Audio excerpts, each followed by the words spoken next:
ओडिशा खेत मजदूर किसान परिषद राज्य सभापति मु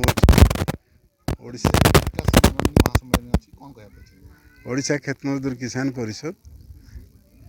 आमर चाषी भाई मानकर जो मैंने कृषि श्रमिक छोट चाषी नाम मात्र चाषी से मानकर विकास 1980 मसीह रेजिस्ट्रेशन होकर काम चली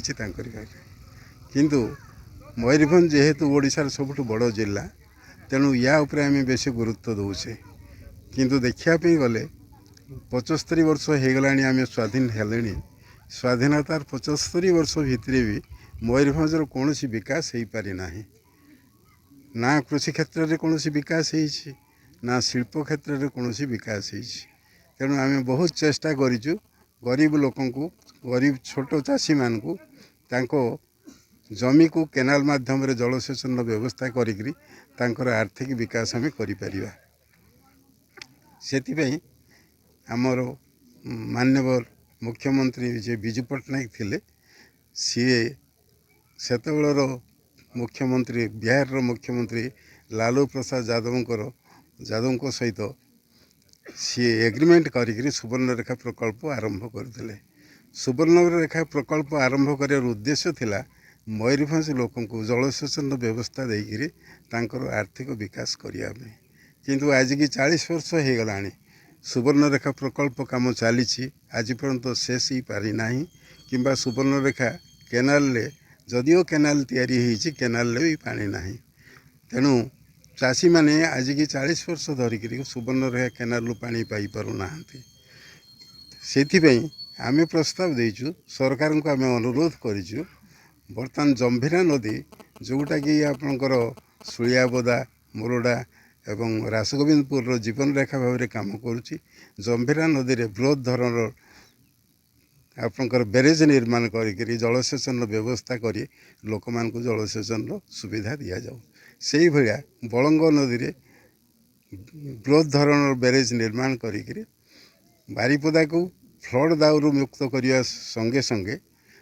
लोक जलसेचन व्यवस्था से करा जाई पारिबो सेथिपे आमे सरकार को मध्य अनुरोध करिछु। द्वितीय कथा केवल कृषि क्षेत्र में जदि विकास हुए जिलार विकास हो पारिबो नाही कि लोकंकर आर्थिक विकास हो पारिबो नाही तेणु आमे चिंता करूछु जे प्राचुर्य भरा मयूरभंज रे जदि बृहत धरण गोटे इस्पात कारखाना हुए ताहले हजार हजार संख्यार आम लोक मैंने सेठी चाकरी पाइपर व्यावसायिक प्रतिष्ठान तैयारी हो पारिबो एवं लोक मैंने रोजगारक्षम होकर स्वावलंबी भी हो पारे से भाया जेहेतु मुरुडारे रासगोविंदपुर एवं सुलियापदा ब्लॉक सब घास प्रचुर परिमाण बाउंश प्रचुर परिमाण उत्पादन हो तेणु ताको कंचामाल भाव में व्यवहार करी मुरुडा ठारे एक बृहत धरण कागज कल प्रतिष्ठा करने आम उद्यम जारी रखीचु। मयूरभंज रे टसर उत्पादन प्रचुर परिमाण होता जो आम चाहूँ सुलियापदा ठारे एक रेशम शिल्प कारखाना प्रतिष्ठा हेले हजार हजार संख्यार लोक एठी चाकरी पाइबे व्यावसायिक सुविधा मध्य पाइबे या परे आमे आम माननीय मुख्यमंत्री श्रीयुत नवीन पट्टनायक तथा आम ओडिशा नवीन ओडिशार अध्यक्ष श्रीयुक्त पांड्यान महोदय को आम अनुरोध करिचु तांकरी माध्यम रे एक बृहत धरण एठी रेल डबा कारखाना प्रतिष्ठा हेबो सेथिमे आमे आमर प्रधानमंत्री माननीय नरेंद्र मोदी जी एवं आपणकर मयूरभंज माटीर बरण्या आपणकर नारी नेत्री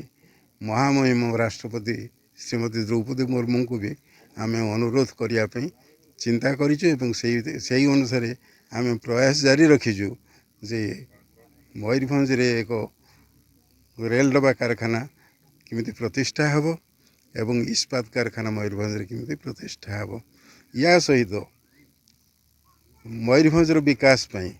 रेल लाइन सुविधा हवा निहाती दरकार सेथिपई बर्तमान आम प्रयास जारी रखीचु मयूरभंज रु खड़गपुर पर्यंत रेल लाइन निर्माण हबो एवं कलिकता खड़गपुर रु हावड़ा पर्यंत तार विस्तार होकर सेमती माने रेल लाइन केमती रेल चलो एवं आम लोक मैंने सुविधा पाइबे से प्रयास जारी रखीचु एवं आमर प्रथम उद्देश्य हूँ मयूरभंज को दारिद्र्य मुक्त करने सहित बेकारी मुक्त मयूरभंज केमती हम से प्रयास जारी रखीचु। ओडिशा खेत मजदूर किसान परिषद आनुकूल्य रे मयूरभंज जिला मोरडा निर्वाचन मंडली अंतर्गत मोरडा ब्लॉक नुआगाँ पंचायतर घागरा ठारे मयूरभंज जिला कृषक तथा आदिवासी विकास महासम्मिलनी अनुष्ठित हो जाइछि। ओडिशा खेत मजदूर किसान परिषद मयूरभंज जिला सभापति नरेंद्र महंतଙ୍କ आवाहकत्व अनुष्ठित एही महासम्मिलन रे मुख्य अतिथि भाव में राज्य सभापति श्रीजुक्त गदाधर मिश्र जोगदे उद्बोधन देइथिले। ओडिशा खेत मजदूर किसान परिषद एक अणराजनैतिक कृषक संगठन जहाँकि ओडिशार क्षुद्र चाषी नाममात्र चाषी और कृषि श्रमिकों विकास पाई सदा सर्वदा कार्य करि चलिछि। कृषिर विकास पाई जलसेचनर आवश्यकता अछि बोली ओडिशा खेत मजदूर किसान परिषद राज्य सभापति श्रीजुक्त गदाधर मिश्र प्रकाश करथिले। मयूरभंज जिला ओडिशार सर्वबृहत जिला जेउथिरे 26 गोटी ब्लॉक रही किंतु परितापर विषय मयूरभंज जिलार विकास क्षेत्र में ओडिशा सबुठु पछरे रही जाइछि कारण एठारे कृषि क्षेत्र को जलसेचनर व्यवस्था प्राय नाही कहले चले। मयूरभंज जिलार कृषि क्षेत्र को विकसित करने पूर्वतन मुख्यमंत्री विजु पट्टनायक सेतेबेलर बिहार मुख्यमंत्री श्रीजुक्त लालू प्रसाद यादव सह चुक्तिपत्र स्वाक्षर करी सुवर्णरेखा जलसेचन प्रकल्प कार्य आरंभ करथिले जहाँकि 40 वर्ष धरी काम चली मात्र आज पर्यंत प्रकल्प कार्य शेष होना। अनेक केनाल खोला होइछि किंतु केनाल रे पानी नहीं किंबा चाषी को पानी दिया जाई पारुना। परिणाम स्वरूप चाषीकूल हताश अवस्था रही सरकार एथिपाई हजार हजार कोटी टंका खर्च करुथिले सुद्धा ये योजना संपूर्ण भाव में विफल हो जाइछि बोली प्रकाश करथिले। तेणु बुढ़ाबलंग नदी जंभीरा नदी और मुरुडी नदी रे ब्यारेज निर्माण करी लोकमानंक चाष जमी को जलसेचनर व्यवस्था करिबा पई सरकार को श्रीजुक्त गदाधर मिश्र अनुरोध करथिले। स्वाधीनता प्राप्तिर 75 वर्ष बीती जाइथिले मध्य प्राचुर्य भरा मयूरभंज रे कौनसी शिल्प प्रतिष्ठा हो पारिनी। खनिज संपद जल संपद तथा जंगल संपद रे मयूरभंज जिला भरपूर रही बेले कहीं मयूरभंज जिला आज एते अवहेलित अवस्था रही से विषय उद्वेग प्रकाश करथिले। राज्यर विभिन्न जिले में हजार हजार कोटी टंकार अनेक शिल्प प्रतिष्ठा हेउथिला बेले मयूरभंज जिलार लोक प्रतिनिधि मयूरभंज जिलार विकास प्रति कहीं विमुख से विषय प्रश्न करथिले। स्वाधीनता प्राप्तिर 75 वर्ष बीती जाइथिले मध्य आदिवासी मानकर विकास होई पारि नाही। ओडिशा खेत मजदूर किसान परिषद कृषि एवं कृषकंकर विकास सहित आदिवासी भाई भौणी पछुआ वर्ग तथा संख्यालघु संप्रदायंकर विकास पाई संकल्पबद्ध बोली श्रीजुक्त गदाधर मिश्र प्रकाश करथिले।